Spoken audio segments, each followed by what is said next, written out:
രക്ഷിതാക്കളോടൊരു ചോദ്യം. നിങ്ങൾ 8 വയസ്സുള്ള ഒരു മോൻ അല്ലെങ്കിൽ മോള് എന്തു പറഞ്ഞാലും നിങ്ങൾ വാങ്ങിക്കൊടുക്കാറുണ്ടോ? അവരുടെ എല്ലാ ആഗ്രഹങ്ങൾക്കും കൂടെ നിൽക്കാറുണ്ടോ? അതൊന്നാന്തരം മണ്ടത്തരമാണ് എന്ന് ഇപ്പൊ തന്നെ എഴുതി വെച്ചു. മക്കളെ എമോഷണലി സെറ്റ് ആയിട്ടായിരിക്കണം വളർത്തേണ്ടത്. എന്ന് പറഞ്ഞാൽ ഒരു പ്രതിസന്ധിയെ എങ്ങനെ ഓവർകം ചെയ്യാനായിട്ട് പറ്റും?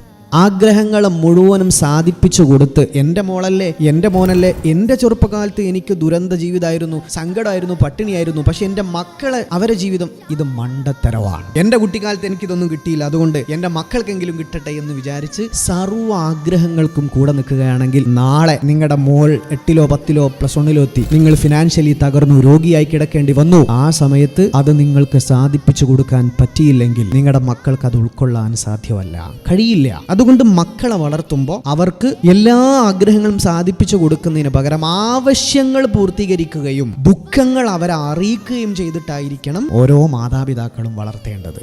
സന്തോഷിപ്പിക്കാൻ പറ്റാത്ത അവസ്ഥയിലേക്ക് ഫിനാൻഷ്യലി നിങ്ങൾ എത്തിയാൽ പിന്നെ ഉപ്പ ഉമ്മ എന്ന സെന്റിമെന്റ്സ് ഒന്നും മക്കളിൽ പുതുതലമുറയിൽ പ്രത്യേകിച്ച് ഉണ്ടാവണമെന്നില്ല.